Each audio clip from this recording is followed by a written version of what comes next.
It's not a gimmick. Vision boards are very real. You have to understand that. You have to understand all successful people have them. You can't. You're not going to get everywhere you want in life without writing your visions down, without having them in front of you. It's a scripture. This is not a theory that Oprah Winfrey came up with. This is a biblical scripture. God set it in place where you could have the life of your dreams. He put it in place. There is a way that you can have the life of your dreams. You just have to learn the principles of success. Now, they got all these books out here, but all these books on self-help and success, they're based on the principles from the Bible. Ain't nobody coming up with no new stuff. Proverbs got all that information in it. All of that information is in Proverbs. You ain't got to look no further. But since Proverbs is hard to understand, people have self-help books like The Magic of Thinking Big, Power of Positive Thinking, The Winner's Circle, Think and Grow Rich by Napoleon Hill. All this stuff come out of the Bible. There is a scripture, Habakkuk 2:2. It says, write the vision and make it plain, so that he who reads it will run to it. And even though it tarry means take a long time, wait for it, for surely it will come at an appointed time. That's in the Bible. That ain't in the rich people's copy. That's in everybody's Bible. The problem is everybody don't do it. But it's right there. But you got to do it. I'm just telling you, if you don't do it, it's too hard. It's almost impossible. That vision board has changed my life. Everything I put on my vision board, I get. Everything. Now, you have to understand something. It's not going to come when you want it to come. It comes at an appointed time. That's the trick. But the appointed time is what throws people off. Because when you ask God for something, he sends it. He ships it immediately. As soon as you ask him something, you really believe he'll do it? He boxes it up and he ships it to you immediately. The problem with the package is he never gives you the date that the package is going to arrive. He doesn't do that. He doesn't do that. Because if he told you the date that the package would arrive, it would destroy the requirement he has of all of us, which is faith. Faith is the belief in things that you cannot see. So if you ask God for $1 million and he tell you I'm going to give it to you in March of 2020, you wouldn't need no faith. You'd be talking to people crazy because you know in 2020, I'm finna be a millionaire. But he sent $1 million as soon as you ask for it. But it's going to come at an appointed time. The problem is people stop waiting on the package. Then when it get to you, because he delivers only to Faith Street, when he delivers to you on Faith Street, but you done stepped off of Faith Street, you over here on I don't see how circle, he don't ship there. Instead of staying on Faith Street, you done stepped over here to I don't believe it Boulevard, or it took too long Avenue. Then the package come to Faith Street. It's just like the post office and FedEx. If you ain't there to receive it, it gotta go back. That's how it works, man. It ain't a magic trick. God is real fair and simple. That's how I got here, cause of vision board. It's easy to go through life thinking of all the reasons why we can't be successful, why we won't get well, why we'll never meet the right person. We look at our situations in the natural and think the odds are against us. I talked to a man that struggles with an addiction. He said, Joel, my dad had this same addiction. My grandfather struggled with it. The odds don't look too good for me. But as long as you think the odds are against you, you'll get stuck where you are. You have the most powerful force in the universe breathing in your direction. God has crowned you with favor. He has armed you with strength for every battle. He wouldn't have allowed that difficulty if he wasn't going to turn it around and use it to your advantage. The odds may be against you, but the Most High God is for you. He is a supernatural God. He parts Red Seas. He turns water into wine. He opens the eyes of the blind. Your circumstances may look impossible, but the God who can do the impossible is working behind the scenes, arranging things in your favor, turning negative situations around. Since God is for you, that means the odds are for you. Don't go through life thinking, not me, Joel. I come from the wrong family. The odds are against me. No, turn it around. I've been born into a new family. My Heavenly Father controls the universe. I have royal blood flowing through my veins. When you know the odds are for you, you'll put your shoulders back. You'll carry yourself with confidence. You'll expect to do great things.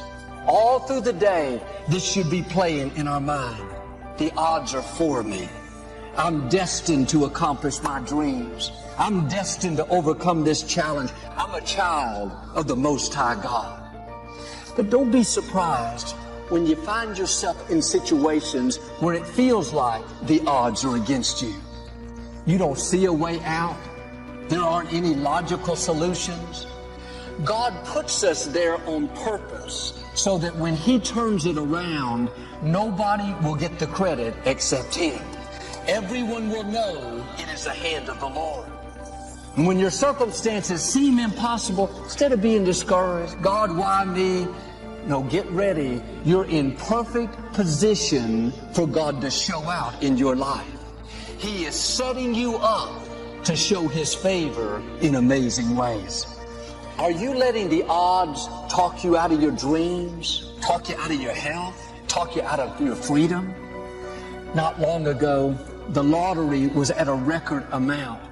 I read where the odds of winning it were 1 in 300 million.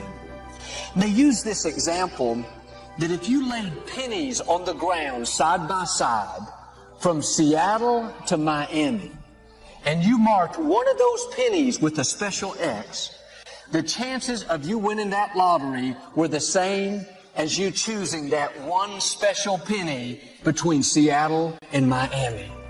They were basically saying, forget about it. You're not going to win. In the book of Genesis, it talks about how God created the heavens and the earth. The word it uses for creation means that He made it out of nothing. Every expert would have said, that's impossible. You don't have anything to work with. If you had skies, oceans, grass, air, then maybe you could make something, put it together, but you can't do that with nothing. It's one thing to have odds of 12 in 2,600. That's not so great. It's another to have odds of 1 in 300 million. That's very unlikely. But what about when the odds are 0 in 300 million? 0 in 2,600. It's impossible. There's no chance. Here's how amazing God is. He started the universe with odds of 0. He had nothing to work with. No way in the natural, but God is not moved by the odds. He didn't check with accounting and say, I'm about to create stars, galaxies, planets. I have nothing to work with. What are the odds of this happening? Accounting would have said 0. You have no materials, no resources.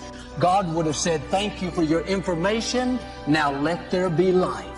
Light came at 186,000 miles a second. He spoke worlds into creation. He didn't Google it to see if it was possible. He didn't try to figure out a way. He is the way. He didn't try to open a door. He is the door. He doesn't check with the odds to see if you can reach your destiny. He speaks and it becomes your destiny. He's not limited by your background, by how you were raised, by your education. He is all-powerful. He can take nothing and make something magnificent. Imagine what He can do with you. You are His prized possession. He breathed His life into you. You have the DNA of Almighty God.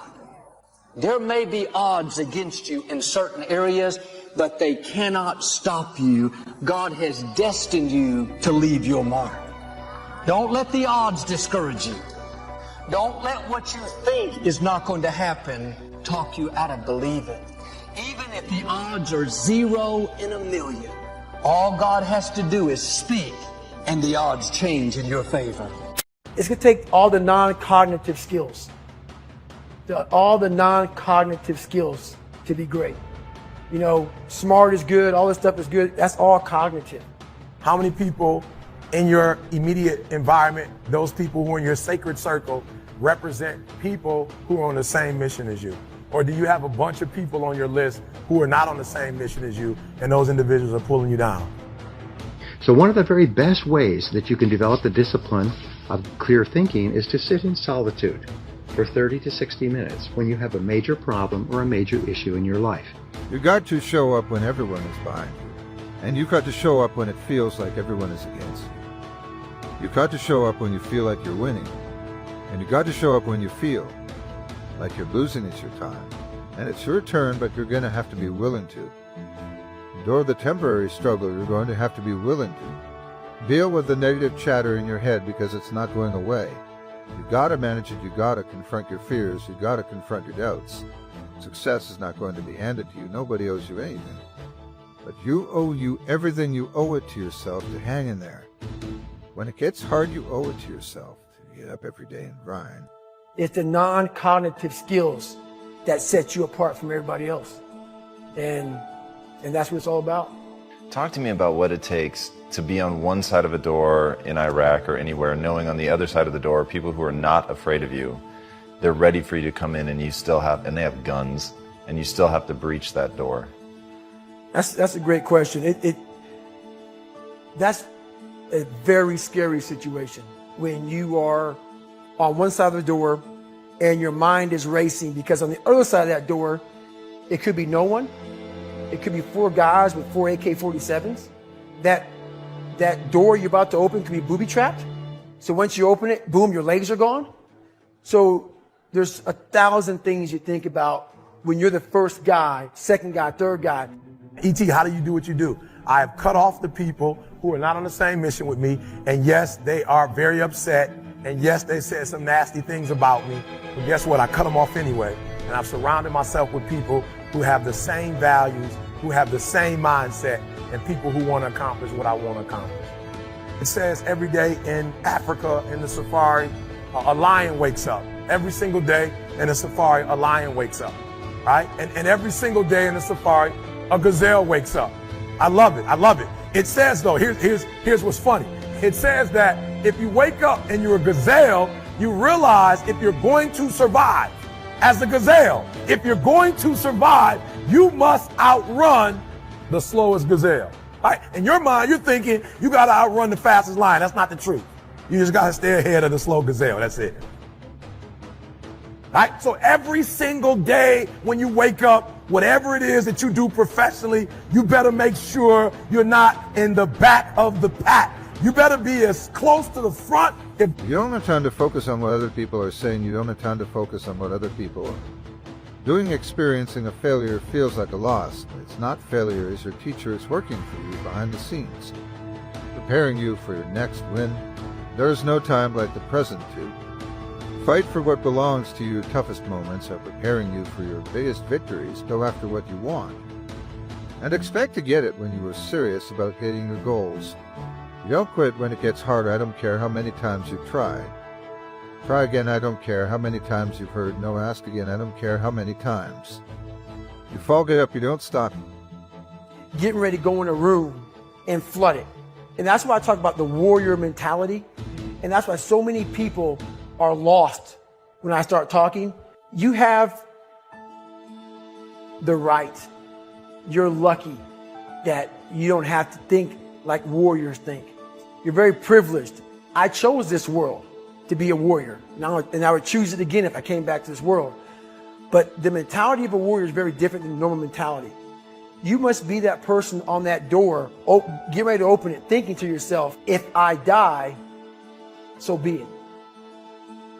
The only way you can go in that door is knowing there's a great chance you're going to die. It's like being a SEAL. You train with live ammo. You jump out of an airplane. Everything you do, you could die. So to be a warrior why people don't understand me. I'm glad you don't understand me. Merry Christmas. Good on you. Solitude has been discovered and rediscovered throughout all the history of man as the most powerful of all thinking tools. You see, if you can imagine a bucket of water with silt in it, and it's all churned up and you can't see anything, but if you leave the bucket of water to sit for a while, all the silt will drop to the bottom and the water will become perfectly clear. This is what happens for you in solitude. If you sit calmly by yourself with no noise, no distractions, nothing to read, just sit quietly, which takes tremendous discipline the first few times you do it, at about 25 or 26 minutes your mind goes clear. And any problem that you've been working on, the solution just pops into your mind. Any issue that you've been dealing with, the answer just comes to you. It's almost like a miracle. The good skier is 2 or 3 times as productive because he or she is better at the key task. So say, what's the most important thing I do? And get better at it. It's the most amazing thing. I gave a talk yesterday for business people. And I can speak for 8 hours. I often do full-day seminars. I had 12 minutes. So what I did is I took a whole series of ideas and I condensed them around 3 key ideas and 3 graphs, and did the whole thing in about 12 minutes. And they said it was one of the best talks they had ever given because they just took up the page really, really fast and cover the most important point. In your business, say, if I was really, really good at prospecting, well, then I would have far more better people to speak to. So therefore, I'm going to get really, really good at prospecting. Now, another way that you can get more done faster is to work with other people, is to do things together. When you practice solitude, you actually activate your superconscious mind and your intuition. And something that you've been having trouble with or wrestling with suddenly becomes clear and you know exactly what to do. Now, here's the wonderful thing about solitude. Everybody who practices it will tell you it's incredible. And if you've never done it before, just practice it once. Sometime today, take 25, 30 minutes, take an hour if you can, and just sit quietly by yourself and allow your mind to calm. Sometimes it's called mind calming. And just allow yourself to calm down and think. And the most amazing things will happen. You'll start to make better decisions. You'll start to hear what is called the still, small voice within. And this still, small voice sometimes will shout at you so loudly, you will be amazed. Now, here's another way to think better. When you're dealing with any kind of a situation, write down every detail of the problem or situation.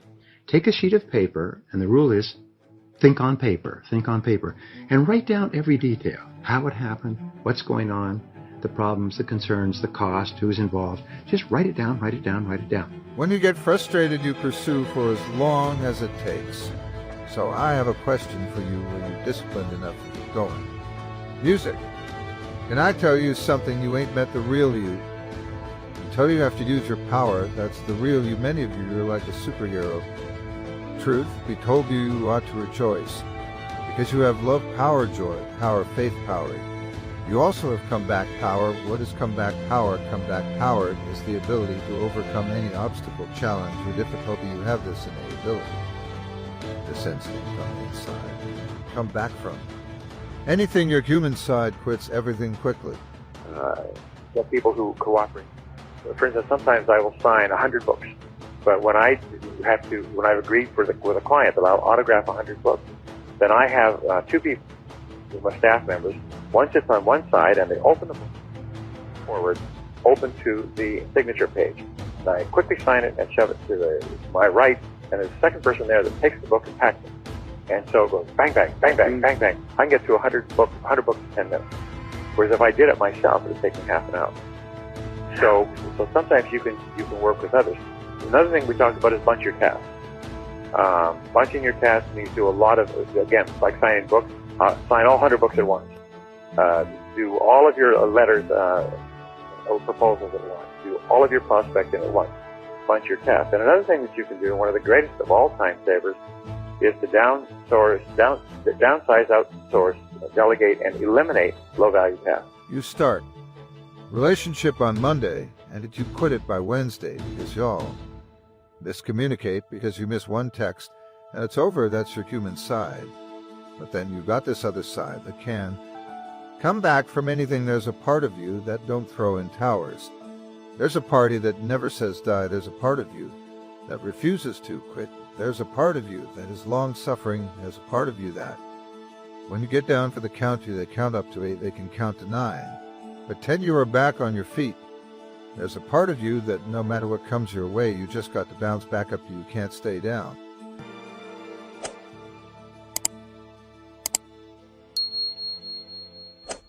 When you go out and try to do anything outside the norm, and I'm talking anything outside the norm, you are going to be faced with negativity.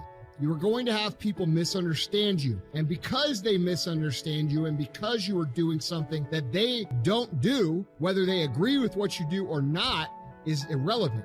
They're just not familiar with it, okay? And what do people do when they don't understand things? They usually attack them.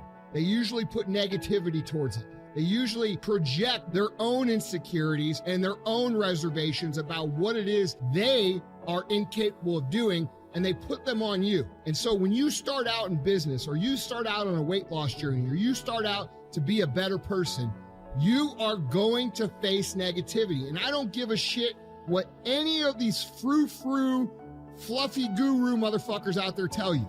Okay, everybody likes to pretend this is an ideal place. They like to think that everything's really going to be nice and it's going to be easy and it's going to be this.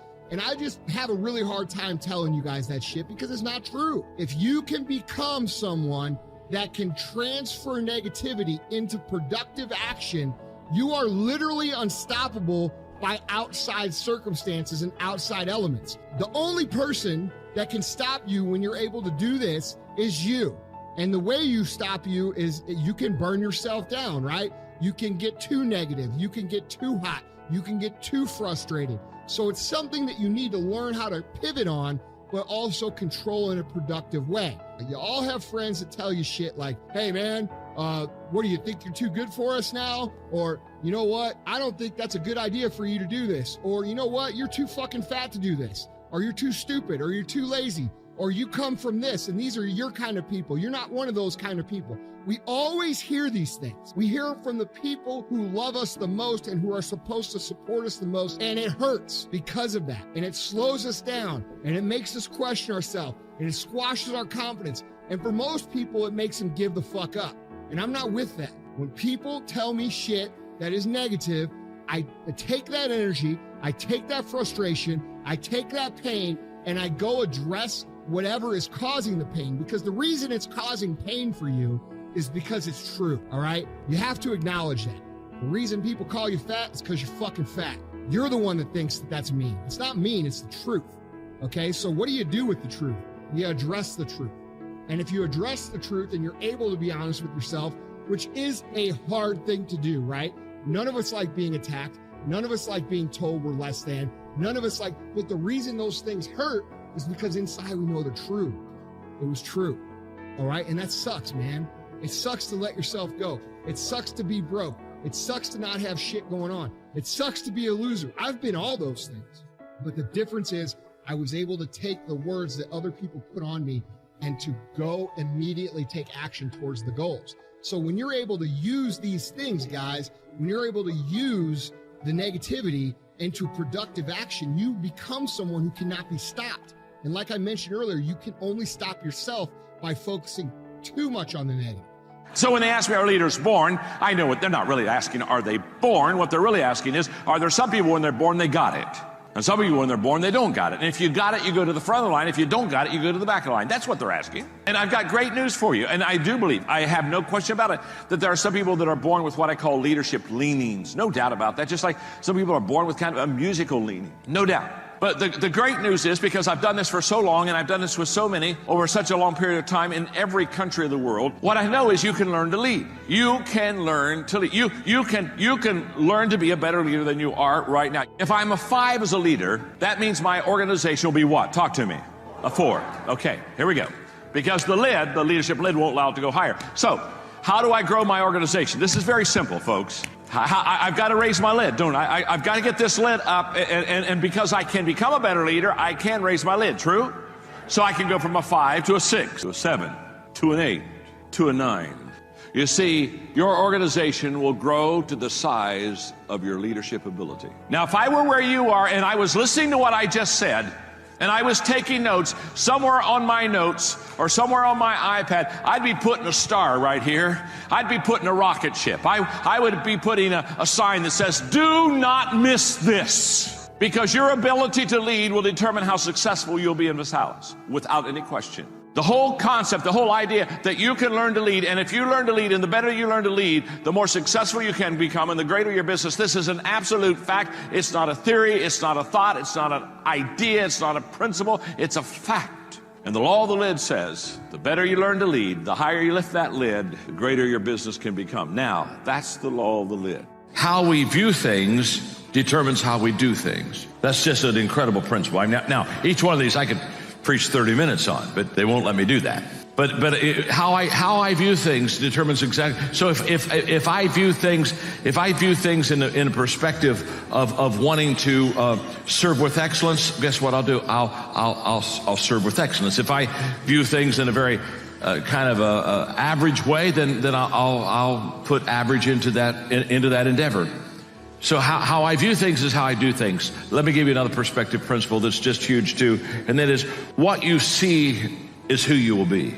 And we see things not as they are, we see things as we are. That's why two people can be in the same situation, same experience, same place, and see things completely different than anyone else. So what is before you isn't what you see, who you are is what you see. You're actually tougher than you think. You never knew that. And maybe you didn't want to take on the responsibility because, people play a role in their own demise, so to speak. When you had opportunity to go out and explore or withdraw because you were afraid, you chose to withdraw because you were afraid. So it's not only that you were overprotected often, it's that you were willing to take advantage of the fact that you were overprotected and run back there whenever you had the opportunity. So maybe you're a kid in the playground, right, and you're having some trouble with other kids, and in the back of your mind, I should deal with this myself, but you go and tell your mom and get her to intervene. And you know that that's not right. You know that you're breaking the social contract, but it's easier, and so that's what you do. You run off to an authority figure and hide behind the great father, right, roughly speaking. Well, the problem with that is you don't learn how to do it yourself. So then you have to relearn it painfully when you're 40. So then you take people out. You say, well, what are you afraid of? Rank it from 1 to 10. So 10 is, we'll make a list of 10 things you're afraid of. The thing you're least afraid of, we'll call number 10. So we'll start with that. Okay, well, I'm afraid of elevators. Okay, well, let's look at a picture of an elevator. Let's have you imagine being in an elevator. Let's go out to an elevator and let you watch the terrible jaws of death open, because that's how you're responding to it symbolically, right? And you're going to do that at the closest proximity you can manage. You find out, you go do that, and it works. You're nervous as hell, especially from an anticipatory perspective. Shaking. You go out, you stop, you watch it happen, and you actually calm down. You do that 10 times and it no longer bothers you. Well, what you've learned that you didn't die, but more importantly than that, you've learned that you could withstand the threat of death. That's what you've learned. And then you move a little closer, and then you move a little closer, and then you move a little closer, and finally you're back in what's no longer the elevator from a symbolic perspective. It's a tomb, right? It's a place of enclosure and isolation. And you learn, turns out I can withstand that. And then you're much more together, much more confident. And that's often one of the things that often happens in situations like that. I've seen this multiple times, is that if you run someone through an exposure training process like that and toughen them up, they'll often start standing up to people around them in a way they never did before. If you concentrate solely on your career, you can get a long way in your career. And I would say that that's a strategy that a minority of men preferentially do. That's all they do. They work like 70, 80 hours a week. They go flat out on their career. They're staking everything on the small probability of exceptional status in a narrow domain. But it's hard on them. They don't have a life. It's very difficult for them to have a family. They don't know how to take any leisure activity. Like, they get very one-dimensional. Now, it may be that unidimensionality is the price you have to pay to be exceptional at one thing, right? Because if you're going to be something like a genius-level mathematician, and you want to do that or a scientist, say, it's like, you're in your lab all the time, you're working 70 hours a week or 80 hours a week, you're smart, you're dedicated, you're unidimensional, and that's how you get to beat all the other people who are doing that. It's the only way. But the problem is you don't get a life. Now, if you love being a scientist and you have that kind of focus of mind, well, first of all, you're a rare person, and second, you're going to pay for it. But fine, more power to you. But it's a risky business to do that. You sacrifice a lot for it. You know, and I would say most often, if you're speaking about having a healthy life, that isn't what you do. You spread yourself out more. So, you know, you have a family, you have some things that you do outside of work that are meaningful to you and useful. You have a network of friends. Well, those 3 things alone, or 4 things alone, are plenty to keep you well oriented. And then if one of those things collapses, you know, everything doesn't go.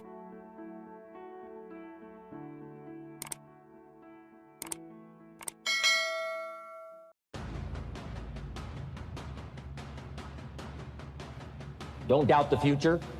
Don't doubt the possibilities. Don't doubt the extraordinary gifts that your distributors bring to your organization. Don't doubt that. And here's the most important one of all. Don't doubt yourself. If I've got miracle working power to change my life, so do you.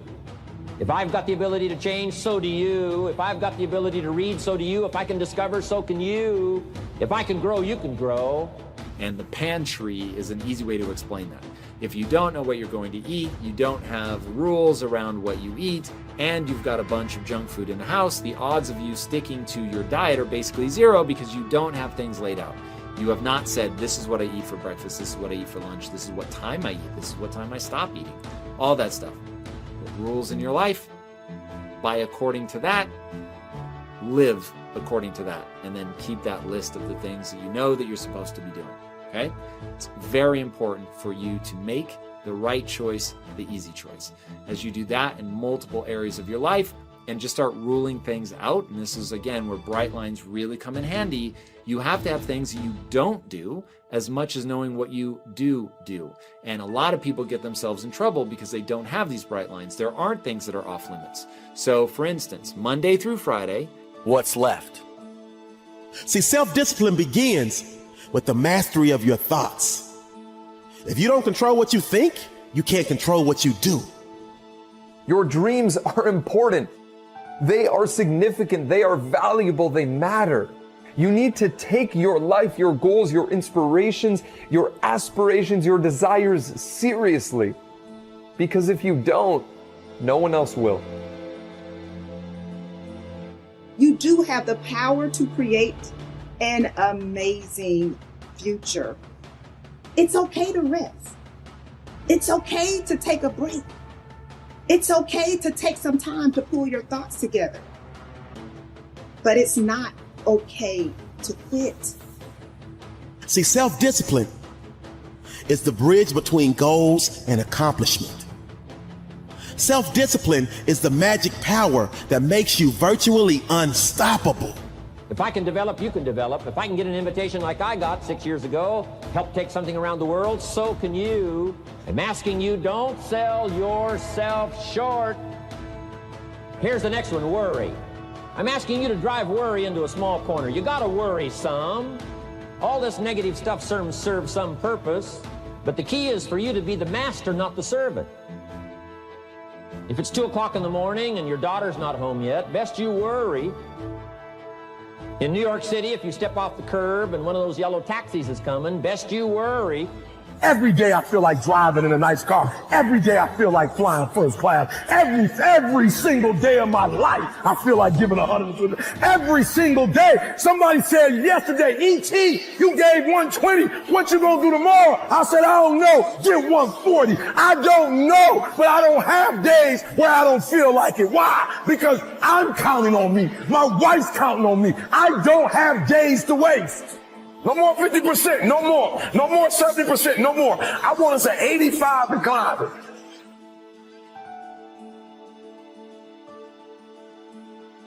I want you at 85 and climbing.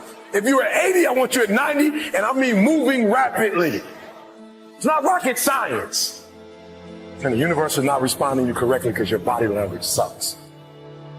Your spirit sucks. It's defeated. I need you to give me that 120. I need you to give me that everything you do. I need you to start giving me that 120 in everything you do. You may think that it's an optical illusion, but this opportunity that you are facing, that is standing directly in front of you, you must own it. and take charge, you have to commit to everything that you do, but you must make sure that you are committing to the possibilities and not the negativity. I'm letting you know right now that you are a possible individual, you are a possible being, you are a possible reality. And this is the time for you to recognize that. Don't stop now. Don't give up on now. Find the way that you are recognizing within yourself. But here's what I'm asking you to do. You be the master of worry.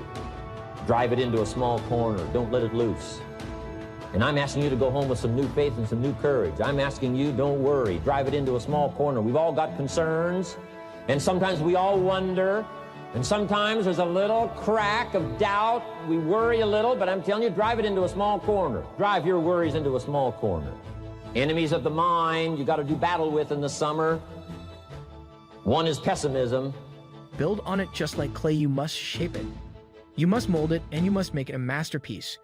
How many times have you said you couldn't do it? How many times did you said that you didn't have the strength? How many times? How many more times? When is enough going to be enough? Or are you going to rise up and realize your true potential? When are you going to commit to your real truth? Because your words matter. Keep it moving, be productive, be powerful, and from the bottom of my heart, conduct or business. This is it. Your journey can be seen millions and millions of miles away, and everything that you think, therefore you shall be greater than you.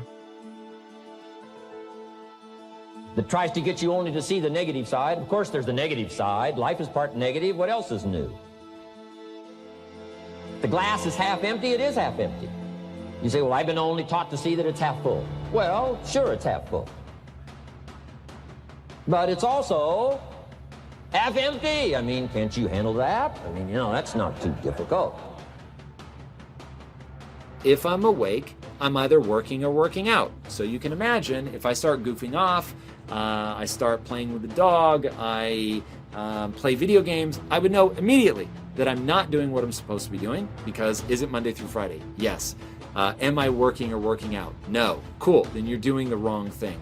And so by having these rules, and writing them down can be really useful. Having these rules, writing them down, knowing exactly what you're trying to accomplish and why you're trying to accomplish it. Because remember, you don't want to live the way that I'm describing unless it's in service of something you love, that you're excited about, that you believe in, that you want it.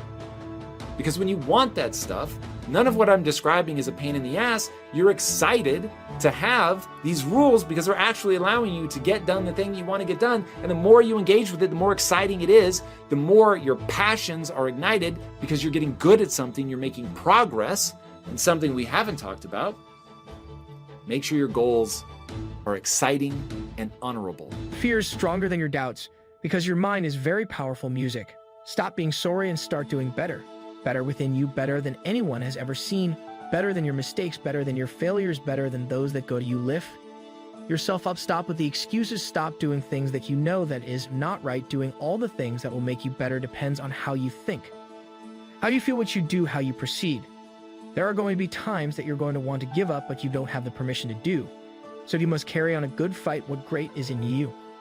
Self-discipline is the center of the universe for success. Self-discipline is doing within while you're doing without. There are going to be times when you feel like you're losing your mind, and you study for hours, and you're going to take an exam, and you will not pass. A student is resilient. A student is disciplined. A student is committed. A student is consistent. Why did you start in the first place? And what was the emotion, the feeling? What was the science and the psychology behind the decision that you made? And 9 times out of 10, I can tell you why you started. You started because you were hungry. This is the year of the breakthrough. This is the year of the what? This is the year of the what? This is the year of the what? Act like you hear me. Every dream requires discipline. Bring it all together. Bring all the energy, all the passion, bring it all together and dominate.